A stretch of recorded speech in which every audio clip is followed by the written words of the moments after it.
नमस्कार भाइयों, कैसे हैं। उम्मीद करता हूं अच्छे होंगे और दुआ करता हूं कि घर परिवार भी अच्छा ही हो। आपका फिर से स्वागत है हमारे YouTube चैनल कबूतरबाजी के गुप्त राज में। भाइयों, आज का टॉपिक है कि कबूतर का अच्छा जोड़ा कैसे लगाएं जिससे कि कबूतरों में एक अच्छे बच्चे निकलें और जिनके बच्चों की घर वापसी भी और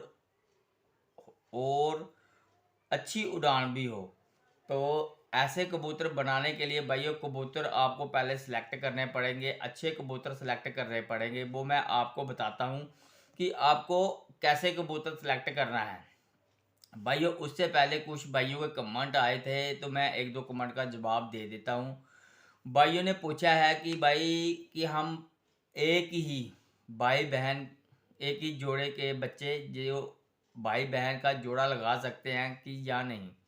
भाइयों, मैं देखो आपको एक बात बिल्कुल क्लियर कर देता हूँ कि आपने जब भी भाई बहन का जोड़ा अगर आपने लगाना है तो आपने क्या करना है भाइयों कि आपने एक ही जोड़ी के जो बच्चे दो निकले होंगे उनका जोड़ा कभी मत लगाएं आप।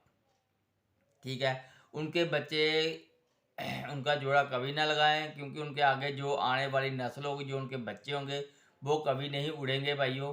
ठीक है, इसलिए आप ऐसा कर सकते हैं कि एक दो जोड़ी का अंतर हो तो फिर आप उनको आपस में क्रॉस करके जोड़ा लगा सकते हैं, तो फिर उनके आगे बच्चे अच्छे उड़ सकते हैं, अगर बशर्ते कि वो दोनों अच्छी क्वालिटी के होने चाहिए।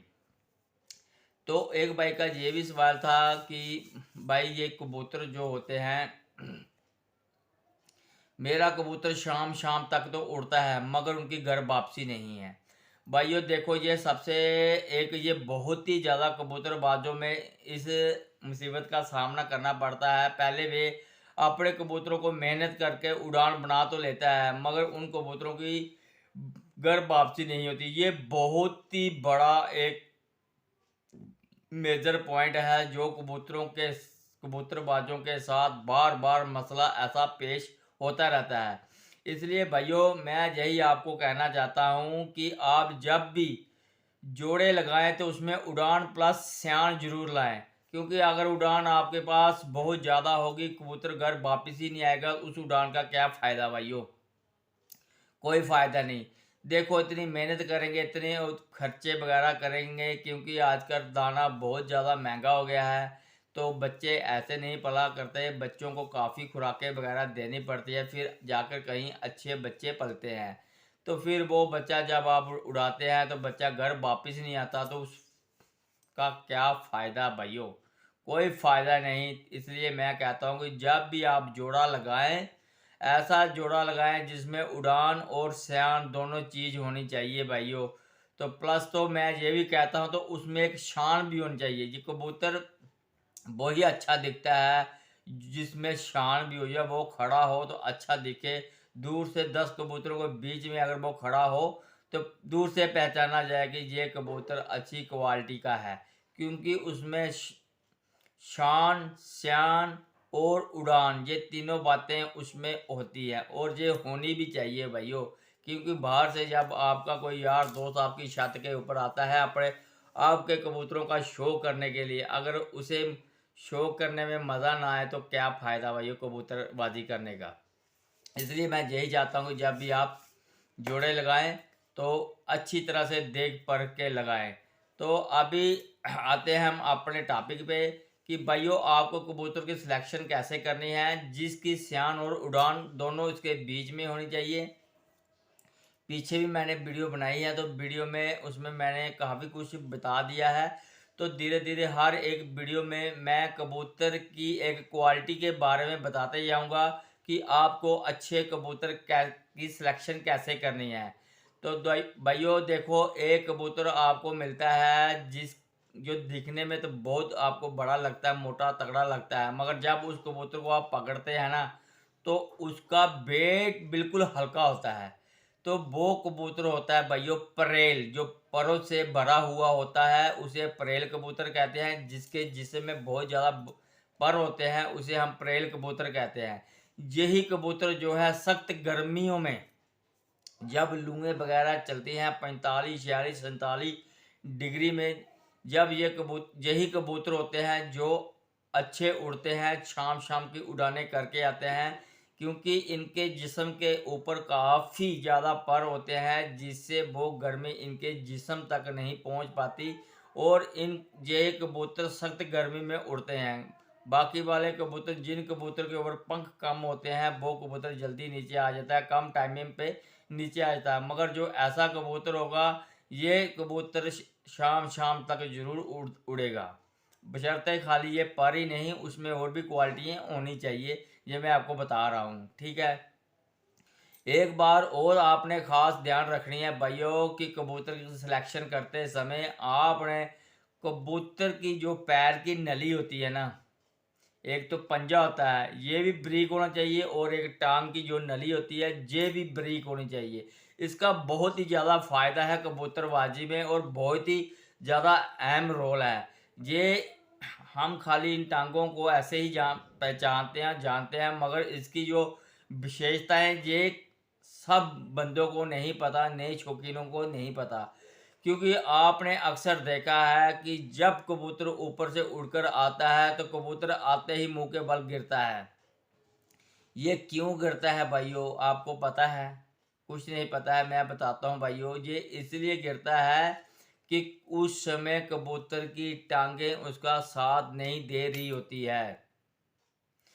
एक बार और बताता हूँ, जब आपका कबूतर बहुत अच्छी उड़ान करके आता है और आपका लगा हुआ 3-4 साल आपके घर में उड़ा हुआ कबूतर भी कई बार छत पे बैठते बैठते आगे को निकल जाता है, उसका कारण क्या है? उसका कारण यही होता है, उस समय जब आपका जहाज ग्राउंड पर लैंड कर रहा होता है तो उसके नीचे वाले जो टायर होते हैं वो नहीं खुल पाते।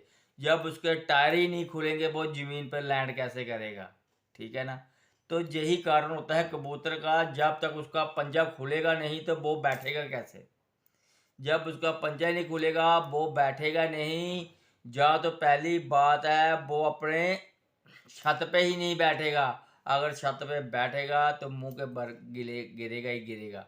उसका कारण ये है भाइयों कि जैसे आपने देखा है कि मोटा बंदा है, तगड़ा मोटा बंदा है, उसे आप पाँव के बल बिठाओगे अगर कुछ देर, जैसे हम पूजा करने बैठते हैं, चापड़ी मार के बैठते हैं आसन लगाकर, तो हमारे जो पतला बंदा होता है वो काफ़ी देर तक बैठ सकता है। जो मोटा होगा, जिसकी टांगें मोटी होंगी, वो 5 मिनट बैठेगा, उसकी टांगें ही सो जाएगी।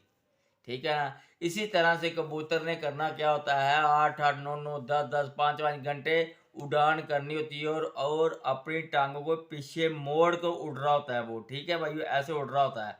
तो ऐसे ये इतनी देर ऐसे बरकरार रखता है, इससे खून उसका रुक जाता है और टांगें सो जाती हैं। मोटी टांगों वाला कबूतर जल्दी ख़त्म हो जाता है, उसको इतनी पेन होना स्टार्ट हो जाती है, कहने की बात नहीं। वो कहता है कि भाई मैं अभी नीचे आता हूँ। आपको खुद पता है जब आपकी टांग सो जाती है तो आपके साथ क्या परेशानी कम होती है, वही मसला कबूतर में पैदा होता है। ये छोटी छोटी बातें भाइयों याद ध्यान में रखनी चाहिए, तो इसी से कबूतरबाजी होती है भाइयों।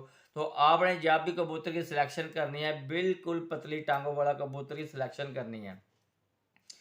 तो उससे पहले जो भाई मेरे इस चैनल पे नए जुड़े हैं, जिन भाइयों ने मेरे चैनल को सब्सक्राइब नहीं किया है, तो प्लीज़ भाइयों इस चैनल को सब्सक्राइब करें, शेयर, लाइक और कमेंट ज़रूर करें।